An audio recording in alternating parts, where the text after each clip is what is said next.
எல்லாருக்குமே தெரிஞ்சிருக்கும். நேற்று கரூர் டிவிகே ரேலியில கூட்ட நெரிசல்ல 39 பேர் இறந்துருக்காங்க. அதுல 8 குழந்தைங்களும் இறந்துருக்காங்க. இந்த மாதிரி இதுக்கு ஏன்டா குழந்தைகளை கூப்பிட்டு போனீங்க? அந்த குழந்தைக்கு என்னடா தெரியும்? விஜய் யாருன்னு தெரியுமா?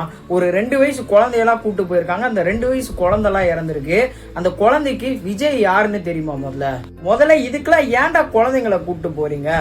விஜயே சொல்லியிருக்காரு, குழந்தைங்க வயசானவங்க பிரெக்னென்ட் ஆனவங்கலாம் இதுக்கு வராதிங்க அப்படின்னு சொல்லியிருக்காரு. இவனுங்க அதெல்லாம் கேட்காம இந்த குழந்தைங்கலாம் கூப்பிட்டு இப்ப 8 பேர் இறந்துருக்காங்க. வீடியோ வேற பார்த்தேன், என் கை குழந்தைக்கு தளபதி தான் பேர் வைக்கணும் அப்படின்னு சொல்லிட்டு ஒரு கை குழந்தையெல்லாம் ரேலிக்கு கூப்பிட்டு வந்திருக்காங்க. இப்போ இன்னொன்னு வேற ட்ரெண்டிங்கா போயிட்டு இருக்கு. வி ஸ்டாண்ட் வித் தளபதி அப்படின்னு சொல்லிட்டு ஒரு ஹேஷ்டாக் வேற ட்ரெண்ட் பண்ணிட்டு இருக்கானுங்க. ஏண்டா அவருக்கு என்னடா ஆச்சு? இப்ப இந்த ஹேஷ்டாக் ஏன்டா ட்ரெண்ட் பண்ணிட்டு இருக்கீங்க? இப்போ டிஎம்கேவை சப்போர்ட் பண்ணி ஒரு கூட்டம் பேசுது, டிவிகேவை சப்போர்ட் பண்ணி ஒரு கூட்டம் பேசுது.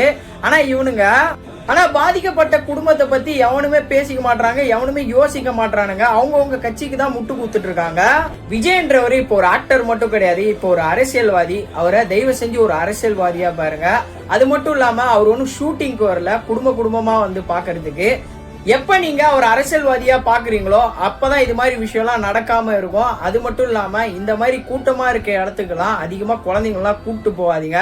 இப்போ உடனே கமெண்ட்ஸ்ல நான் டிஎம்கே உடைய கொத்தடிமை அப்படின்னு சொல்லிட்டு கமெண்ட்ஸ்ல சொல்லுவானுங்க. ஏன்டா நான் டிஎம்கே உடைய கொத்தடிமையா இல்லையான்னு சொல்லிட்டு என் பழைய வீடியோலாம் பாருங்க, உங்களுக்கே தெரியும்.